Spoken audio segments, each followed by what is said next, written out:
Alors je vous souhaite bienvenue dans Une parole pour toi. Je suis très heureux de vous retrouver à ce tout premier numéro dans ce format. Et que Dieu vous bénisse. Bien-aimé, j'étais en train de méditer sur un texte que nous connaissons tous d'ailleurs. Les 2 Chroniques 7, verset 14. J'aime le verset 15, j'aime le verset 17 aussi. Mais il commence « Si mon peuple sur qui est invoqué mon nom, si mes change, je l'exaucerai des cieux. » Et lorsque je lisais ce texte, j'ai eu 2 sentiments. Le premier sentiment, c'est de dire que c'est un texte historique. Mais le deuxième sentiment, c'était de dire que ce texte s'apparente à la situation que le Congo vit aujourd'hui. Nous avons une situation difficile à Goma. Notre pays est agressé et tout le monde parle de cela. Et je serais indifférent de ne pas parler de ça. Seulement, je vais parler de ça sur 2 volets. Le premier volet, c'est celui de l'ennemi externe que nous nommons tous le Rwanda. Nous parlons, nous avons prié.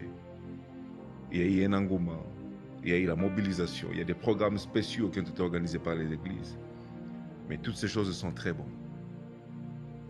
Et ces choses nous donnent 2 leçons. Plusieurs leçons, mais moi j'ai retenu 2. La première leçon, c'est que les Congolais aiment leur pays. Nous aimons notre pays. Regardez la mobilisation qu'il y a eu. Regardez, tout le peuple a parlé de ça. Nous pouvons dire que la majorité des Congolais n'ont parlé que de ça. Pendant 2 semaines, n'ont parlé que de ça.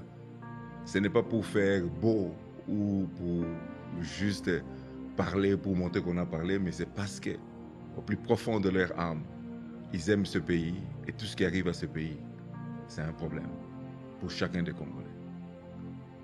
Nous aimons le pays, nous pouvons voir qu'il n'y a pas eu de problème de tribus, qu'il n'y a pas eu de problème d'appartenance politique, qu'il n'y a pas eu de problème de qui est qui, des pauvres, des classes sociales. Tous les Congolais sont venus, ils ont chanté, ils ont scandé, d'autres ont marché. Ça, c'est une très bonne chose. Au fond, la première leçon de dire que nous aimons le pays, c'est une très très bonne chose que nous aimions notre pays. Pourquoi? Parce que lorsque nous étudions l'histoire de plusieurs peuples du monde, ceux qui développent leur pays, ce sont ceux qui aiment leur pays. C'est vraiment important de le souligner. La deuxième leçon, ce sont les capacités des Congolais. Les Congolais, au travers de ces événements, ils nous ont prouvé, ils nous ont démontré qu'ils sont capables de faire quelque chose, qu'ils sont capables de poser des actions, qu'ils sont capables, nous sommes capables de faire quelque chose de positif aussi. Mais seulement, ils sont capables de faire le pire, comme de faire le meilleur. Le pire, c'est qu'ils sont capables de détruire, ils sont capables de scander, ils sont capables de faire tout ce que nous avons vécu. Mais je ne veux pas tellement retourner sur ça parce que c'est pas ça qui est important pour moi. Ce qui est important pour moi, c'est que le Congolais est capable de faire le meilleur. Le Congolais est capable de construire. Le Congolais est capable de bâtir. Le Congolais est capable de prier. Le Congolais est capable de scander. Le Congolais est capable d'osser la voix pour que la communauté tout entière puisse comprendre. Cela, c'est aussi positif. Mais ce que j'ai appelé ici, d'ailleurs, si vous voulez le titre à ce programme, vous pouvez dire « Mon cri d'alarme pour le Congo ». Mon cri d'alarme pour le Congo, c'est au-delà de tout ce que nous avons fait. C'est au-delà de tout ce que nous sommes capables de faire. Je suis très conscient et j'aime bien ce que nous avons fait. Nous avons été capables de nous mobiliser contre un ennemi externe à ces niveaux d'envergure. Mais mon cri d'alarme, c'est que même quand la guerre va se terminer, même quand nous allons vaincre l'ennemi externe, le Congo restera notre pays. Et l'ennemi ne nous quittera pas parce que nous avons, au-delà de l'ennemi externe, nous avons un ennemi interne. Après tous ces programmes, qu'y aura-t-il? Qu'est-ce que nous devons faire? Nous devons nous lever de la même manière contre l'ennemi interne.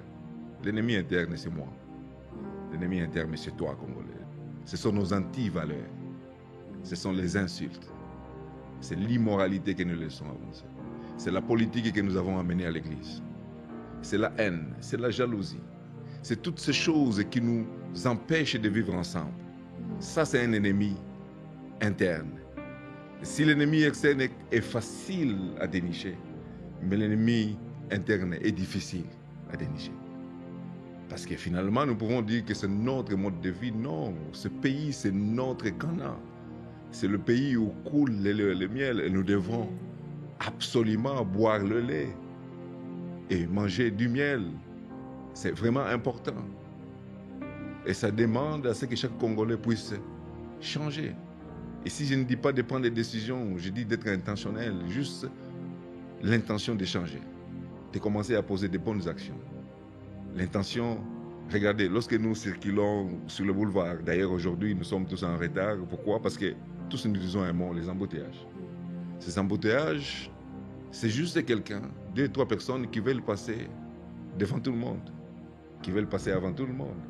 Avec un minimum de courtoisie entre nous, avec un minimum d'amour entre nous, nous pouvons réduire ces embouteillages de 20 et 30%. Au fond, en réalité, cet ennemi interne, c'est nous, c'est le moi. Je veux être meilleur que l'autre, je veux être le plus grand pasteur que l'autre, je veux être le plus grand politicien que l'autre, je veux être... Souvenons-nous, oh, que nous nous sommes levés tous pour un seul idéal, le Congo. Si nous pouvons nous lever de la même manière que nous l'avons fait avec l'ennemi externe, faire avec l'ennemi interne, ce Congo peut devenir un bien meilleur pays. J'aime bien la parole de l'Éternel qui est adressée dans le livre de Jérémie. C'est une prophétie que j'aime lire. Dans le livre de Jérémie 7, verset 5 à 7, il nous dit exactement quelque chose qui m'intéresse. Il dit, si vous réformez vos voies et vos œuvres, il dit ici, si vous changez votre manière de vivre, si vous changez vos œuvres, si vous changez vos actions, si vous pratiquez la justice envers les uns et les autres, si vous n'opprimez pas l'étranger, l'orphelin et la veuve, si vous ne répandez pas en ces lieux le sang innocent, et si vous n'allez pas après d'autres dieux pour votre malheur, alors je vous laisserai demeurer dans ce lieu. Au fond, c'est très bien de prier pour le pays, les ennemis, les Rwandais, consorts. Écoutez, j'ai prié moi-même. Croyez-moi, j'ai prié. C'est tombé le jour de mon anniversaire et je n'ai même pas pu fêter parce qu'il fallait que je médite. Il y avait un événement plus important que mon anniversaire, qui est le pays. Mais au-delà de toutes ces prières, bien-aimés, il y a des actions que nous devons commencer à poser. Nous devons réformer notre manière de nous regarder. Dieu nous a créés dans différentes tribus et il veut que nous nous aimions. L'amour de Dieu, c'est un amour universel. Ce n'est pas un amour pour les hommes de notre famille, pour les gens de notre tribu, pour les gens de notre parti politique ou les gens de notre église. L'amour de Dieu, c'est un amour universel. C'est un amour qui aime toute personne. Celle qui est proche de nous ou celle qui n'est pas proche de nous. Le bonheur du Congo, oui, c'est vrai, passera par la mobilisation contre l'ennemi externe. Oui, c'est vrai, ça pourrait passer par là. Mais je crois que le bonheur du Congo passerait par le cœur qui retourne à Dieu. Nous avons des hommes intelligents dans ce pays. J'en ai rencontré quelques-uns dans ma profession. Ils sont très intelligents. Mais je pense que l'ingrédient, le petit ingrédient qui manque à tous ces hommes intelligents, c'est nos cœurs qui doivent retourner à Dieu. Lorsque nous retournons nos cœurs à Dieu, il dit qu'il nous exaucera.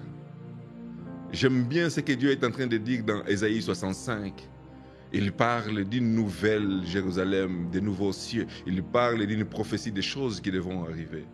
Mais j'aime bien la partie où il commence à parler de sa montagne sainte.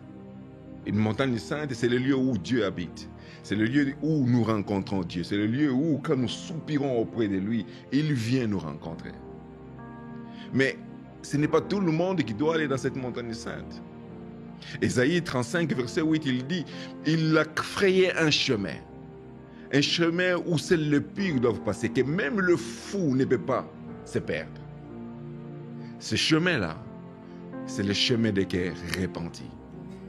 Au-delà de la prière contre notre adversaire, je pense sincèrement que le Congo doit faire la prière d'une repentance collective. pour toutes les choses que nous, personnellement, moi, chacun d'entre nous, ceux qui nous suivent, avons posées, des paroles que nous avons prononcées, la haine que nous avons laissée, la jalousie que nous avons laissée tuer, détruire des vies. Toutes ces choses nous éloignent de Dieu. Nous allons à l'église chaque dimanche dans tous les programmes organisés, mais nous sommes capables de nous haïr. Je ne connais pas un Dieu qui exauce les prières des personnes qui se haïssent. Il est possible que nous soyons différents dans nos raisonnements. Il est possible que nous ayons d'arguments différents. Il est possible que nous ne pensions pas de la même manière. Mais il est aussi possible, dans ces différences, que nous soyons capables de nous aimer et d'avancer. Le pays, c'est la chose qui nous unit, mais Dieu devait être l'être qui nous unit le plus. Pourquoi? Parce que nous travaillons tous, nous prions tous le même Dieu. Et si nous prions tous le même Dieu, il ne devait pas y avoir ces niveaux de haine et de jalousie. Regardez, aujourd'hui, personne ne veut manger chez personne. Ici à Kinshasa, tout le monde fuit le poison. On ne peut pas être un peuple de Dieu. On ne peut pas être un peuple qui aime Dieu, un peuple qui prie autant comme je le vis pendant ces 2 semaines et avoir peur d'être empoisonné auprès de ses propres frères. Revenons à notre propre amour. Dieu parlant à l'église d'Éphèse, il lui dit, je connais tes œuvres. Tu n'as pas régné la femme, mais ce que j'ai contre toi, c'est que tu as abandonné ton premier amour. Je pense que le Congo a abandonné son premier amour à cause des ambitions. Tout le monde veut être le premier. Tout le monde veut être celui qui est le plus visible. Tout le monde veut être le grand. Mais je connais un seul grand, c'est Jésus. Je connais une seule personne qui peut unir des personnes aussi faibles, des personnes aussi différentes des classes sociales, des personnes aussi détruites. C'est Jésus. Revenons à Jésus, peuple congolais. Fournissons un effort. Je vous encourage. Si ce pays travaille, si ce pays s'unit, si ce pays prie le vrai Dieu, véritablement le vrai Dieu, la différence sera visible. On n'aura peut-être pas besoin de 30 ans pour que ce pays se développe. On aura juste besoin de quelques actions de Dieu. Je vous en conjure, frères. Je prierai encore. J'irai en retraite pour que le Seigneur suscite une âme, une deuxième âme, un deuxième Congolais qui commence à prier, qui commence à aimer au-delà des différences. Nous sommes un peuple, nous sommes un pays, nous sommes un peuple béni. Et ça, c'est mon cri d'alarme. Et je voudrais qu'on ne puisse pas finir ce moment sans prier. Nous allons prier pour 3 événements. Le premier, c'est Goma.